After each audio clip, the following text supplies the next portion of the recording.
झामुमो कार्यालय में केंद्रीय महासचिव सुप्रियो भट्टाचार्य ने प्रेस कॉन्फ्रेंस कर केंद्र सरकार पर साधा निशाना। उन्होंने कहा है कि कुछ बातें आप लोगों को बात याद दिला दो कि जो भी भारतीय जनता पार्टी के यहाँ के प्रदेश अध्यक्ष है और उनका प्रथम मुख्यमंत्री होने का अवसर प्राप्त हुआ है। कोनार डैम का जो रघुवर दास के समय में चूहा उतर गया, 2500 करोड़ रुपया का चूहा उतर गया, और भी बहुत सारे मोमेंटम झारखंड का, ये बातें तो ठीक है, आती है जाती है। जो सबसे हैरान करने वाली बात खबर निकल कर आई है भव्य राम मंदिर बनने का। पहले ही बारिश में पानी चूना शुरू हुआ, जो उनकी पुष्टि कोई और नहीं है, जो उनकी आचार और आरक्षक और जो अमान सत्येंद्र दास ने किया है। क्या कुछ कहा प्रेस कॉन्फ्रेंस में, सुनिए पूरा रिपोर्ट। आजकल भाजपा के जो भी लोग इधर आते हैं घूमने फिरने टहलने, सबके युवा पे एक ही बात आता है, भ्रष्टाचार भ्रष्टाचार। कुछ बातें आप लोगों को भी याद दिलवा दूं कि जो भी भारतीय जनता पार्टी के यहाँ के प्रदेश अध्यक्ष है और उनका इस राज्य के प्रधान मुख्यमंत्री होने का भी उनको अवसर प्राप्त हुआ है। उनके मुख्यमंत्रित्व काल में ही आप लोगों ने देखा होगा कि उनका जो गृह प्रखंड है उदाईबाग में इस प्रकार से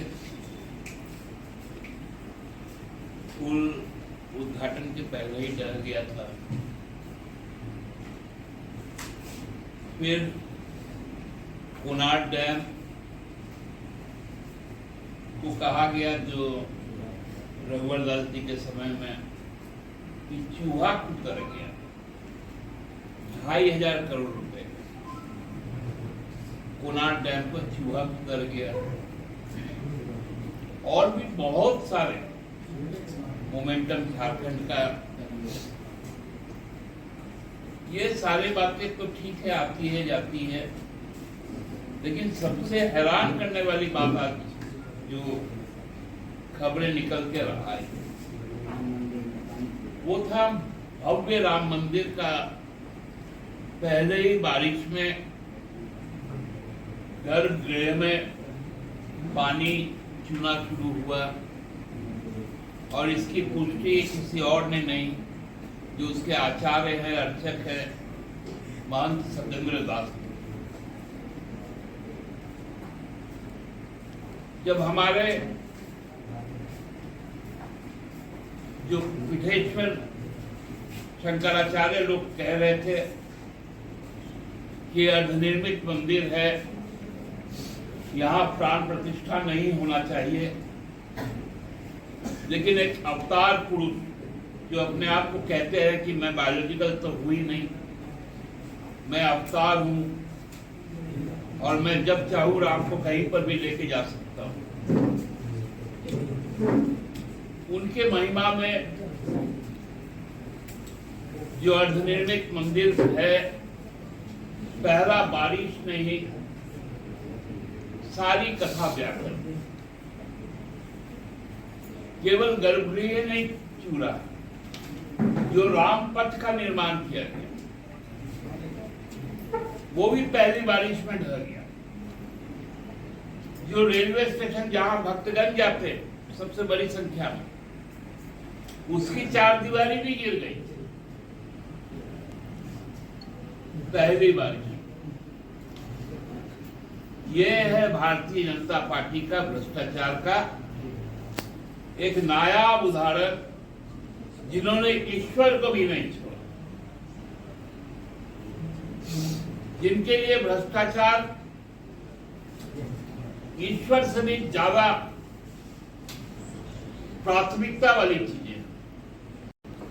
ये राम के नाम पर वोट मांगते हैं, लेकिन राम मंदिर के निर्माण में जो जमीन खरीद में जो लूट हुई, सारी चीजें सामने आई, लोगों के आस्था के साथ खिलवाड़ किया गया। अब बारिश अभी तक आई नहीं, पूरा मॉनसून बाकी है। जब मॉनसून आएगा तो क्या स्थिति होगी, क्या भयावह रूप लेगा, ये कल्पना से परे। बहुत भ्रष्टाचार पे भाषण होता है, लेकिन एक बार भी अभी तक भारतीय जनता पार्टी के किसी नेता ने इस बात को नहीं स्वीकारा कि निर्माण घटिया हुआ है भव्य राम मंदिर,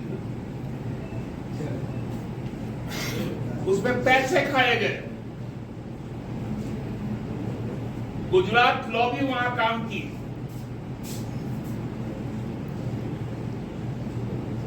पूरे भ्रष्ट तरीके से ना मंदिर का निर्माण हो रहा है, संपूर्ण इलाके का उसी तरह का हाल।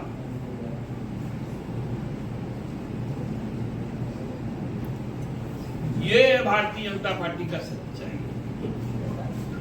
संदेश को पहले ही बता दिया था चुनाव में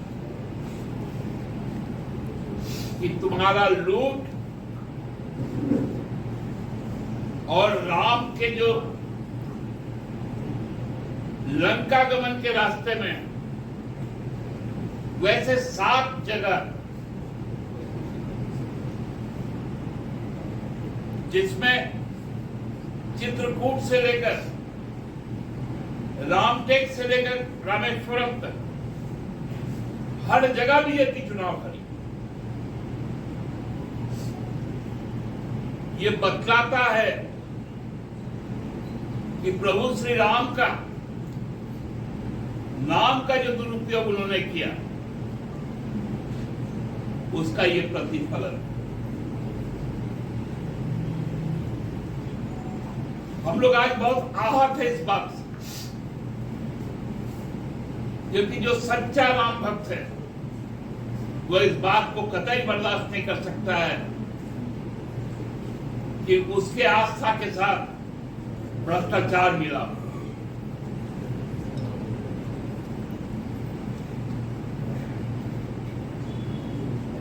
हम तो चाहते हैं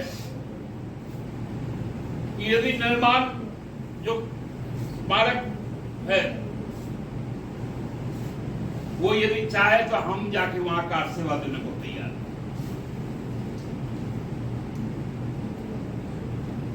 हम अपने रामलला को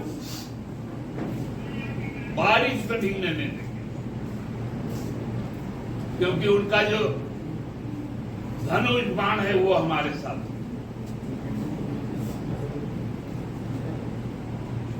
इसी तरह का दुनिया को चकाचौंध और इस देश को चकाचौंध दिखाने वाले, आपको याद होगा सितंबर में G20 का एक समिट हुआ था, उसको इस प्रकार से प्रचारित किया गया था कि शायद ये दुनिया का पहला अवसर है जब भारत को विश्व मंच मिला। हालांकि इसके पहले एशियाड भी हुए, नॉन अलाइंड मूवमेंट भी हुए, कई कन्वेंशंस हुए। आपको याद होगा जो बहुत ढोल ढाक बजाया गया था भारत मंडपम में 9 और 10 सितंबर, याद कीजिए।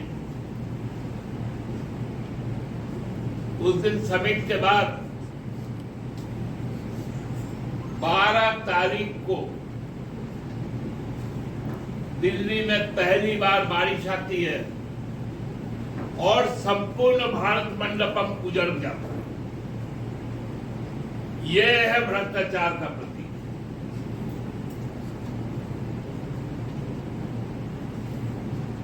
भ्रष्टाचार का प्रतीक आपके बगल में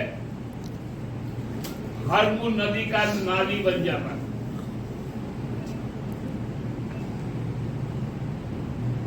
ये सब भ्रष्टाचार का प्रतीक। बाबूलाल जी, अब समय आ गया है, आपको माफी मांगना चाहिए। आप अपने केंद्रीय नेताओं को कहे कि प्रभु श्री राम से माफी मांगे। इस देश के करोड़ों राम भक्तों से माफी मांगे। बिहार में बरसात शुरू भी नहीं हुई, 7 दिन में 3 पुल ढह गए। ये है भारतीय जनता पार्टी का, एनडीए का भ्रष्टाचार। अभी बहुत सारी चीजें आनी है।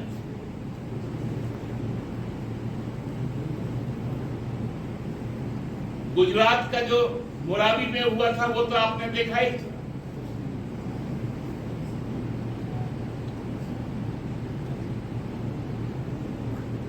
ये केवल भ्रष्टाचार में पैसे नहीं खाते, लोगों की आस्थाओं को आघात करते हैं, मानवीय जीवन से खेलने का काम करते हैं।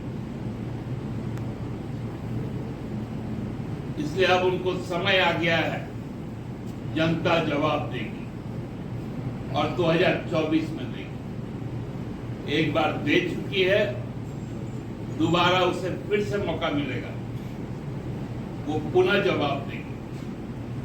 धन्यवाद। पिछले 10 सालों में जो संसदीय परंपराएं हैं उनको तोड़ा गया। पहली बार 2014 के बाद 2024 तक लोकसभा में जो परंपरागत जो विपक्ष है उसके उप सभापति होते थे उनको नहीं रखा गया। पहली बार 2019 के बाद 24 तक में दोनों सदन से लगभग 160 सदस्यों को सस्पेंड किया गया, जिसमें लोकसभा में एक दिन में 67 सांसद को सस्पेंड किया गया। ये बतलाता है कि और पहली बार इस देश के लोकसभा में सबसे ज्यादा स्टेटमेंट्स पंच किए गए, माइक बंद किया गया, टीवी का फोकस शिफ्ट किया गया, बोलने वाले के ऊपर से हटाया गया। ये परंपराएं जिन्होंने तोड़ी है भारतीय जनता पार्टी ने। आज भी विपक्ष इस बात को कहता था कि आप उपसभापति के लिए राजी हो जाइए, हम सभापति के लिए राजी हो जाएंगे, क्योंकि आपका ये जो सभापति है उनका जो आचरण है वो असंसदीय है। उस पर जब नहीं माना गया तो मजबूर होकर हम अपना विरोध दर्ज करवाने का केवल यही तरीका हो सकता है कि हम उनके खिलाफ चुनाव लड़ें। और हम लोगों ने ये निर्णय लिया है, कल सुबह 11 बजे देश नए लोकतंत्र का साक्षी बनेगा।